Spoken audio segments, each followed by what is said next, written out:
Tuesday, East 6th Street, Austin. A man walks in from the rain. He hasn't slept in 2 nights. Sir, you need to leave. I'll handle him. Clara, you can't be serious. One person in that diner saw something the manager refused to see. A human being. He didn't say thank you. He didn't say his name. He just remembered every face. Final word face delivered with weight, then beat of silence.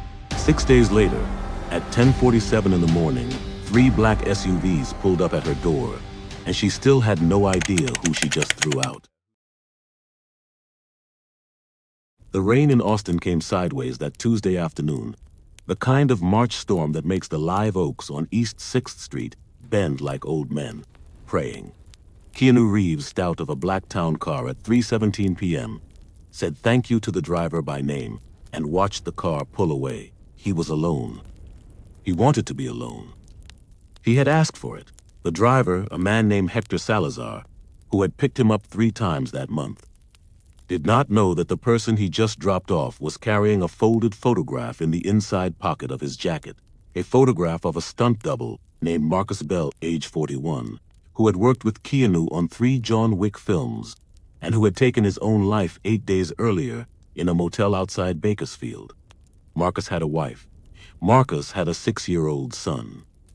Marcus had a problem nobody saw, and Keanu, who had flown his own jet to Austin that morning for a meeting with the Arch motorcycle distributor on South Lamar, had canceled the meeting at 9:02 a.m. and walked out of his hotel without telling anyone where he was going. He walked because he did not know what else to do. Now he stood under the awning of a diner called Ruby's, an old chrome and red vinyl place that had been on East 6 since 1962, and he watched the rain run down the gutter into a storm drain. He wore a black canvas jacket that he had owned for 9 years, blue jeans that had a tear above the left knee that he had never bothered to mend, and a pair of brown work boots that were soaked through. He had a 3-day beard. He had a black baseball cap pulled low.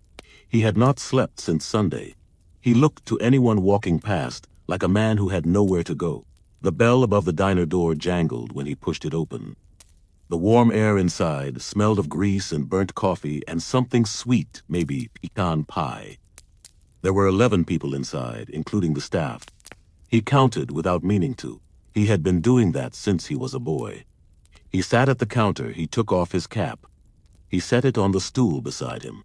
He put his hands flat on the laminate and waited. The woman who walked toward him did not look at his face.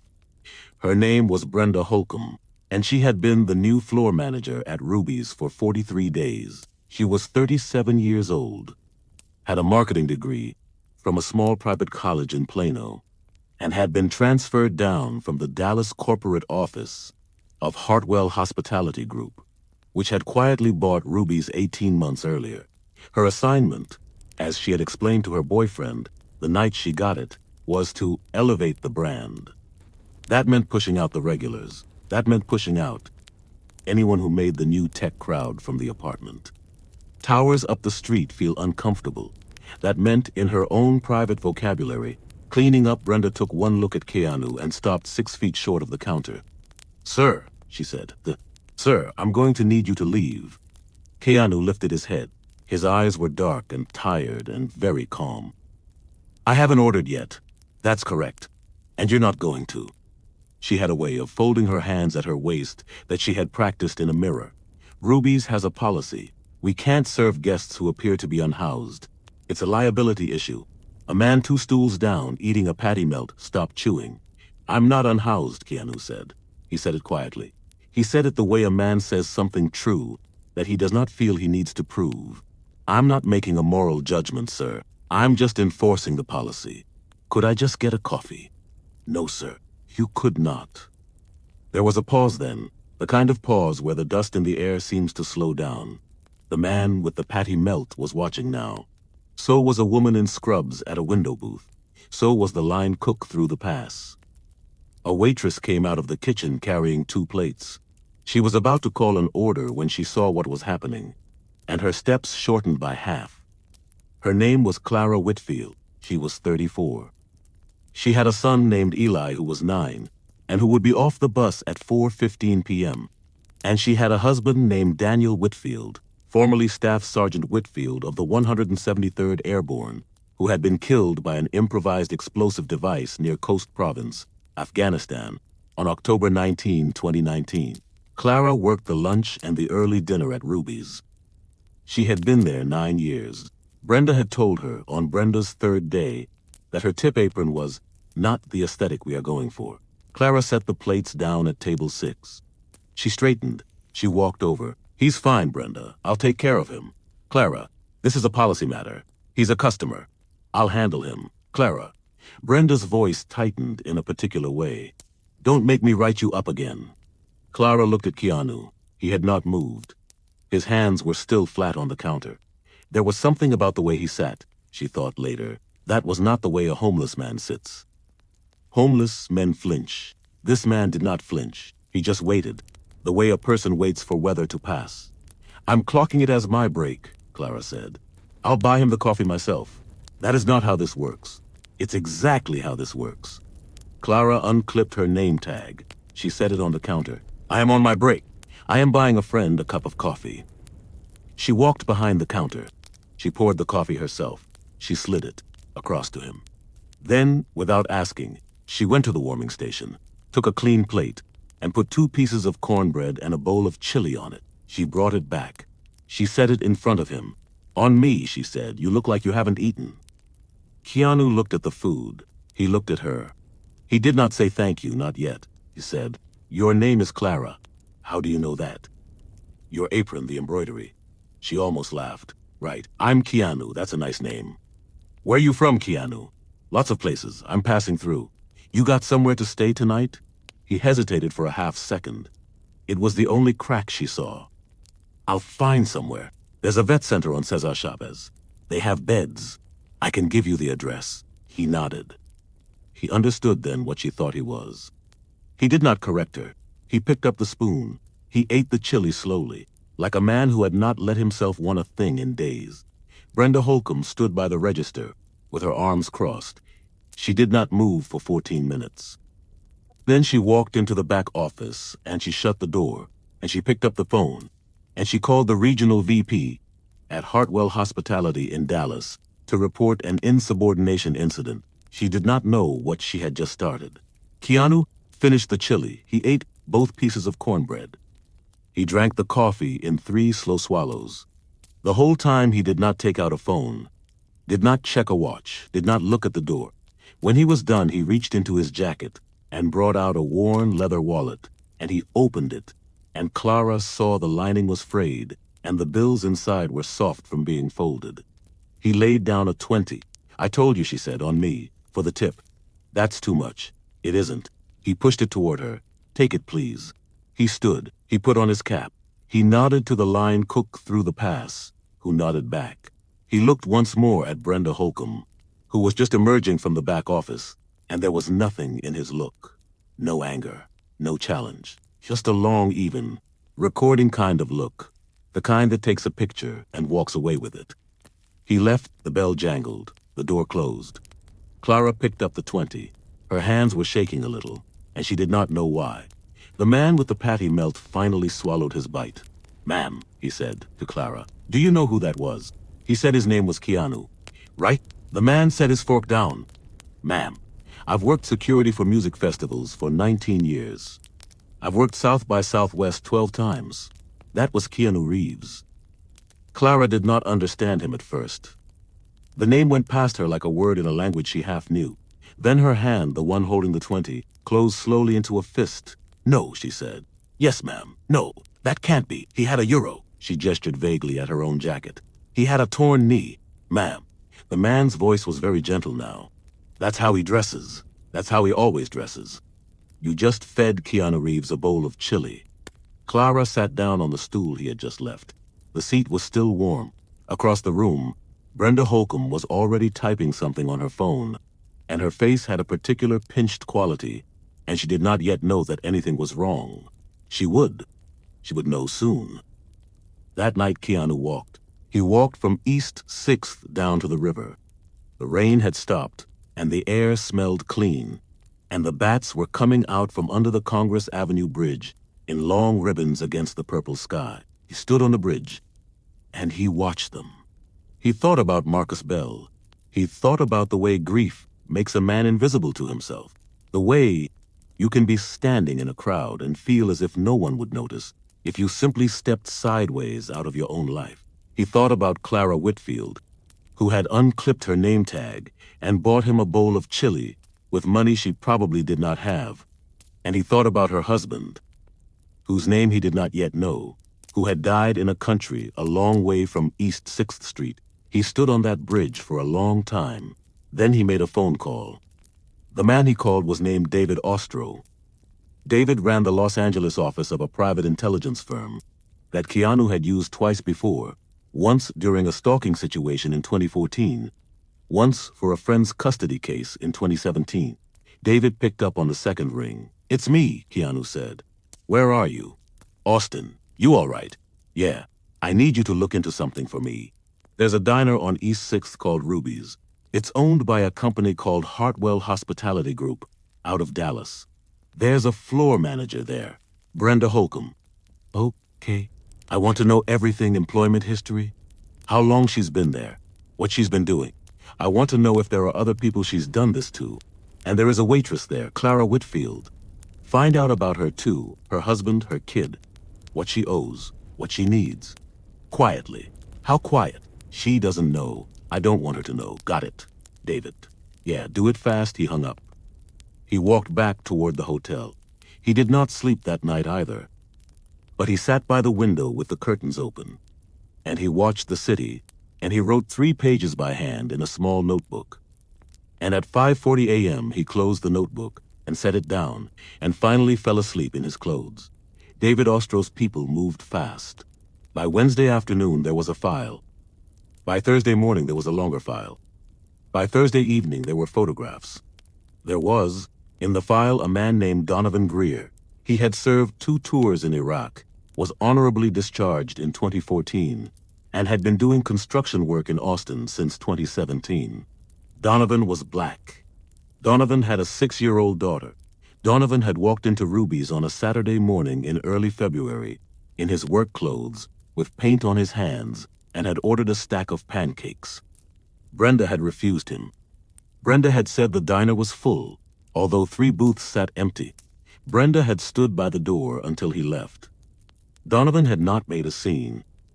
Donovan had walked across the street to a coffee shop and sat in the corner, and ordered nothing and stared at his hands for 20 minutes before he could trust himself to drive home. There was a young woman named Marisol Vega, 26 years old, who had walked in with her 2-year-old daughter and had been informed that the high chair was out of service. There were 5 other high chairs visible from where she was standing. There was an older woman named Edith Lansdowne, 79, a retired school teacher with a 4-legged cane and a hearing aid, who had taken slightly longer than Brenda preferred to read the laminated menu. Brenda had asked her, in front of 2 other tables, whether she would prefer to go somewhere more her pace. The file was 37 pages long. There were 11 complaints to corporate that had been quietly shelved. There were 3 text messages from Brenda to her assistant manager that, read in sequence, made it clear that she kept a running mental list of who belonged in her diner and who did not. David Ostro called Keanu at 9:14 p.m. on Thursday. "You want to see it?" "No," Keanu said. "I trust you. Just tell me she's not redeemable. She's not. Then make the calls." Already started. He sat on the edge of the hotel bed after he hung up. He turned the phone over in his hands twice. Then he stood, walked to the window, and looked out at the river one more time. There was a moment then where he thought about Marcus Bell, about a man who had been invisible to everyone who could have helped him, about what it costs a person to be looked through every day for years by people whose job is to see them. He closed the curtains. He went to bed. Hartwell Hospitality Group had 11 properties across Texas. Ruby's was the smallest of them.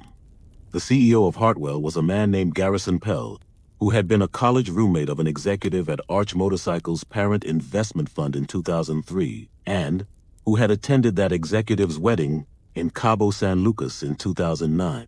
Keanu did not know Garrison Pell personally. But 3 phone calls placed by David Ostro over a 4-day period established that Garrison knew exactly who Keanu Reeves was, and that the executive at Arch's parent fund considered Keanu a personal friend, and that the entire situation could be resolved in a single afternoon meeting if Garrison wished to keep his banking relationship with that fund intact. Garrison wished to keep that relationship. On Friday morning at 10:47 a.m., 6 days after the chili, a corporate audit team from Hartwell arrived at Ruby's Diner on East 6th Street. Clara was working the breakfast shift. She had not slept well that week. She had told her sister about the man at the counter, and her sister had cried, and Clara had not known how to feel about the crying. She had not told Eli, because Eli was 9, and Eli did not need to know that his mother had nearly missed feeding a kind man because she had almost obeyed Brenda Holcomb. The thing that bothered Clara, the thing she kept turning over in her head, was not the celebrity. It was the calmness. It was the way the man had not flinched. She had seen that calmness once before. She had seen it in Daniel, the night before he deployed for the 3rd time, sitting on the edge of the bed, with Eli's little hand wrapped around his thumb. She was bringing a plate of pancakes to table 4 when she saw the 3 people in dark suits walk in. Brenda Holcomb came out of the back office to meet them. Her face arranged itself into the expression Clara had come to recognize, the one Brenda used for her superiors, eager and tight and rehearsed. "Mrs. Holcomb," the lead auditor said. He was a tall man with rimless glasses. "We need to see you in the office now." "Of course. Is there a euro?" "In the office now." The 3 of them walked behind her into the back. The door closed. Clara set down the pancakes. She forgot to bring syrup. What happened in that office? Clara learned in pieces over the following week. The auditors had records. They had complaints. Brenda Holcomb had been documented refusing service or escalating to police 17 times in 43 days. Of those 17, 11 had been homeless people, 3 had been black veterans, 2 had been a young Latina mother and her toddler, and 1 had been an elderly woman with a cane who had simply taken too long to read the menu. Brenda had emailed her boyfriend a photograph of the elderly woman from across the dining room with the caption, "Had to get her out. She was lowering the vibe." That email was on a company server. That email had been recovered. The auditors had also been informed, in language that left no room for interpretation, that Hartwell Hospitality's banking relationship with a particular investment fund was contingent on the immediate and permanent resolution of the East 6th Street situation. Brenda Holcomb was fired at 11:33 a.m. on Friday morning. She was walked out of the office by 2 men in suits. She was not allowed to take her purse from her desk. It would be mailed to her. She did not cry. She did not apologize. She stopped in the middle of the dining room, in front of every customer and every employee, and she pointed at Clara, who was standing behind the counter holding a coffee pot, and she said very clearly, "This is your fault. You don't understand what you did. You don't understand what kind of standard I was holding here. You will see. You will all see when this place becomes a dump again. I was protecting this neighborhood. I was the only one with any standards. Remember that." She turned. She walked out. She did not look back. What happened to Brenda Holcomb in the months that followed was not the loud catastrophe that people who tell stories about justice sometimes imagine. It was quieter than that. It was worse than that. She drove to her apartment in Mueller in the rain. She did not cry in the car. She told her boyfriend, when she got home, that she had been fired because of corporate politics, that the new ownership had wanted to bring in their own people, that it was unfair, but it was business. Her boyfriend nodded, the way men nod when they have heard a story before. He had heard a version of this story when she lost her job at the boutique hotel in Plano in 2022. He had heard a version of it when she was let go from the country club in McKinney in 2024. He nodded, and he opened a beer, and he did not look at her for the rest of the evening. She filed for unemployment on Monday. The application was denied on the basis of cause. She filed an appeal. The appeal was heard 6 weeks later in a small office on Burnett Road, where she sat across from a hearing officer and spoke for 19 minutes about her commitment to standards and the unfairness of being made a scapegoat. And the hearing officer wrote a one-paragraph decision, and the appeal was denied. She moved out of the Muller apartment in late April. Her boyfriend kept the lease. She moved into a one-bedroom in Pflugerville with her sister, who had 2 cats. She did not get along with her sister. She did not get along with the cats. She applied for 61 jobs in the hospitality industry between April and November. She got 8 interviews. She got 0 offers. Her name, by that point, was on a list that nobody admitted existed, but that everyone in Texas hospitality management seemed to know about.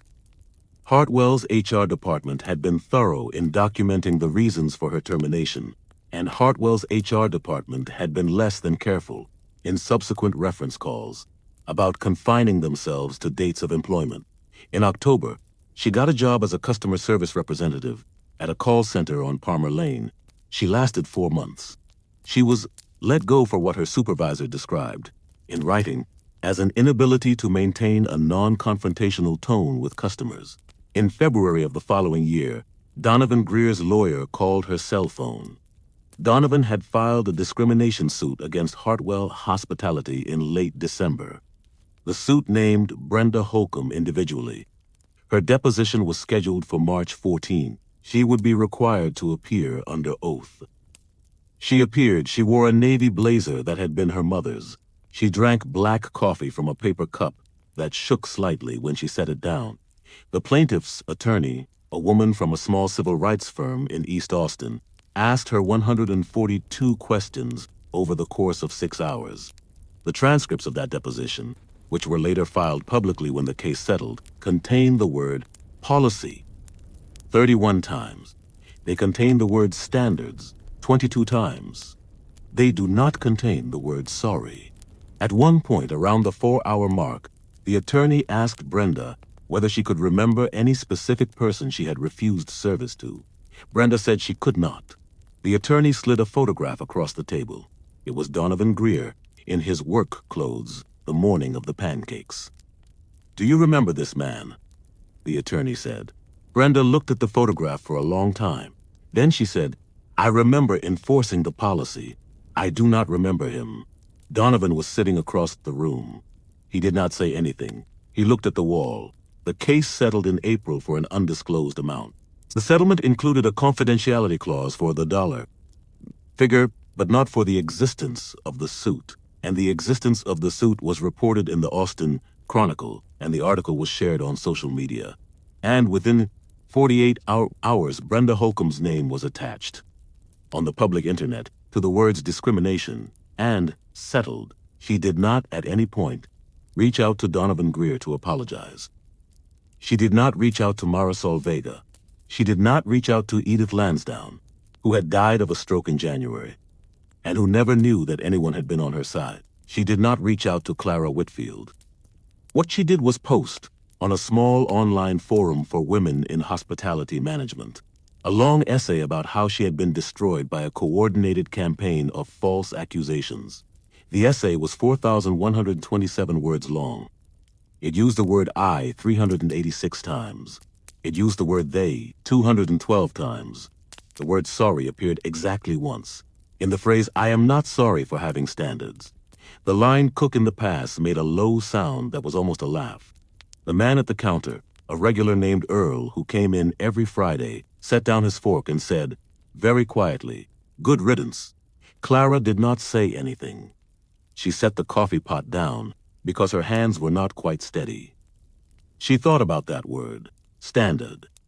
She thought about how a person could use the word standard to mean exactly the opposite of what the word was supposed to mean. She thought about Brenda's pointed finger, and how Brenda had not, even at the end, looked at the people she had thrown out, not once. Brenda had only ever looked at her own reflection in the window glass. It would be 3 more years before Brenda Holcomb worked again in any service industry at Euros, and even that work would be brief and badly paid, and would end in another termination. But that was later. That Friday afternoon, the lead auditor at Euros, the tall man with the rimless glasses at Euro, asked to speak with Clara Whitfield in the back office. Clara walked back there with her stomach in her throat. She thought she was being fired too. She thought, on the way down the narrow hallway past the walk-in freezer, about how she would tell Eli, about how she would call her sister, about how the rent on the duplex on Manor Road was $1,847, $50 a month, and she had $416.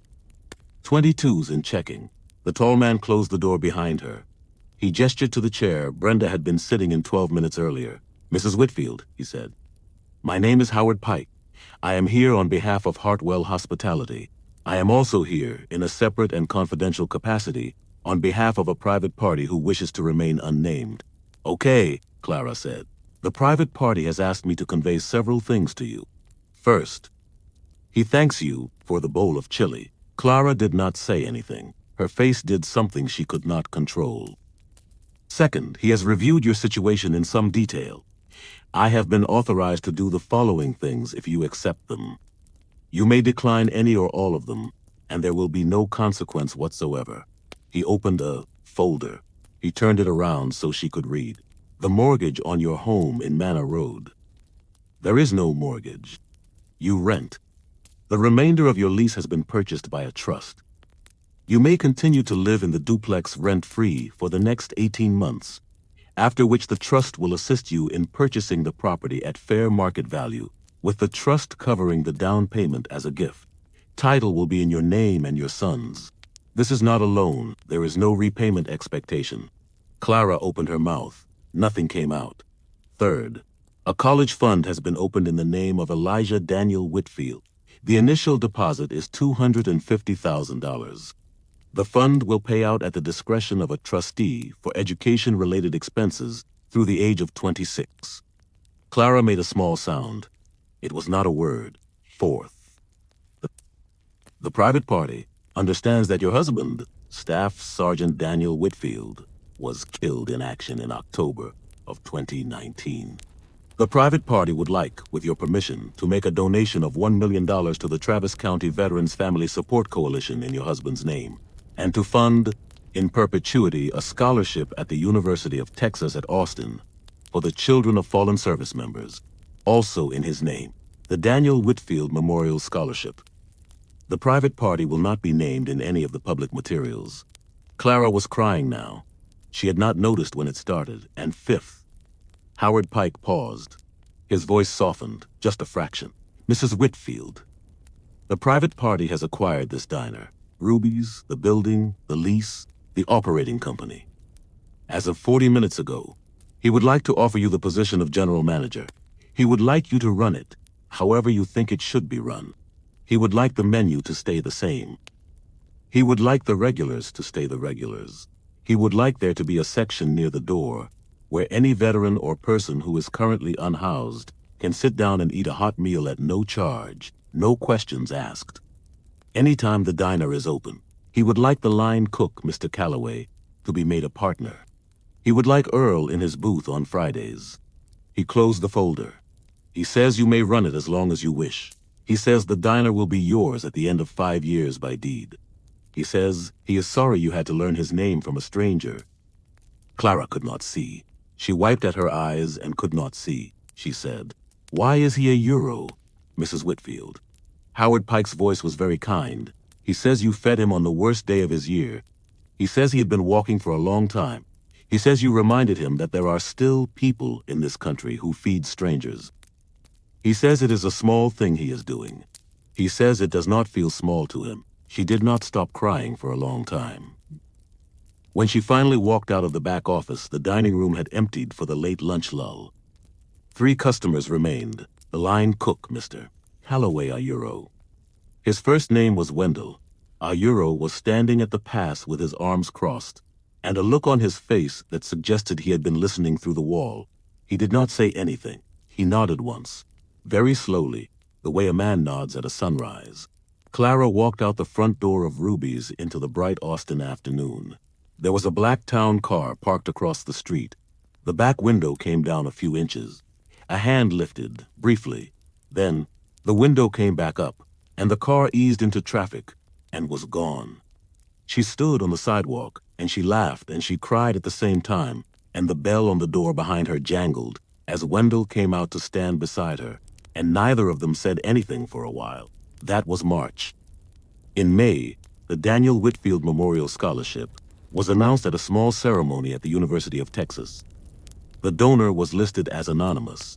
The first recipient was a young woman named Sarah Greer, daughter of a Marine killed in Helmand Province in 2011. She was studying nursing. She wore her father's dog tags around her neck at the ceremony. Clara was there, Eli was there. He wore a tie. He was very serious. He held his mother's hand the whole time. In June, Ruby's reopened after a 2-week renovation. The chrome stools were the same. The red vinyl was new, but exactly the same color as the old. The booth nearest the door had a small brass plaque that said simply, "All welcome." The first week of June 47, free meals were served to veterans and people without homes. The second week, 61. By August, Wendell Calloway had hired 3 more cooks. 2 of them veterans. One of them a young man named Reggie, who had spent the previous winter sleeping behind the dumpster of the Walgreens on East 7th, and who 3 years later would open his own food truck, specializing in his grandmother's pork chops. Clara did not see Keanu again for 14 months. He came in on a Thursday in May of the following year. He came in the back door, through the kitchen, the way an old friend does. He was wearing the same black jacket. The knee of his jeans was still torn. He nodded at Wendell. He sat at the counter in the same stool. He did not order. Clara brought him a bowl of chili and 2 pieces of cornbread and a cup of coffee without saying anything. She set them down. She stood across the counter from him. "How are you?" she said. "Better," he said. "How's Eli?" "He read a book about you. He's pretty mad I didn't tell him." He smiled. It was a small smile, the kind that does not show teeth, the kind a person has earned. "Tell him I said hi. He'd like that." He ate. She refilled his coffee once. They did not say very much. When he was finished, he stood up and he laid down a $20 bill, and he picked up his cap, and at the door he stopped and turned back. "Clara." "Yeah, thank you." She nodded. She could not say anything. He pushed the door open. The bell jangled. He was gone. Wendell came out of the pass. He picked up the $20. He held it up to the light. "What's this for?" "The tip," Clara said. "It's always the tip with him." "Yeah." She took the bill from him. She walked to the wall behind the register, where she had hung a small frame 2 months after the renovation, an empty frame with a piece of cardstock inside. That said first tip. The first 20 he had ever given her was already in it. She opened the frame. She slid the second 20 in behind. The first she closed it. She hung it back on the wall. She stood there for a long moment, looking at it. Behind her, the bell on the door jangled. A man in dusty work clothes came in. He looked uncertain. He stood just inside the door, his hands at his sides, the way a person stands when he is not sure he is allowed somewhere. Clara picked up a menu. She walked over. She did not look at his clothes. "Come on in, Han," she said. "Sit anywhere you like. The booth by the door is real comfortable. Coffee's on me." He looked at her. Something in his face moved, very slightly, the way ice moves on a pond in the first warm afternoon of spring. He took off his hat. He sat down by the door. She brought him the coffee. Outside, on East 6th Street, the live oaks were full of new leaves, and the afternoon was bright. And somewhere a long way from there, a man in a black jacket was walking, alone, the way he had always preferred to walk, carrying with him the small, unrepayable weight of a bowl of chili offered on a rainy Tuesday by a woman who had nothing and who gave it anyway. Brenda Holcomb, 3 years later, gave a single interview to a podcast nobody listened to. She said she had been the victim of a smear campaign. She said the standards she had tried to uphold were the standards every business in America had once known. She said she did not regret a single thing.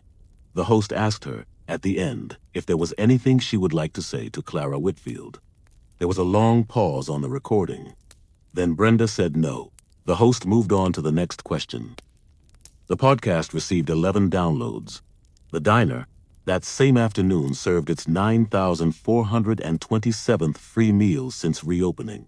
A young woman with a baby in a sling ate a grilled cheese in the booth by the door. The baby slept. Clara watched from behind the counter. She did not say anything.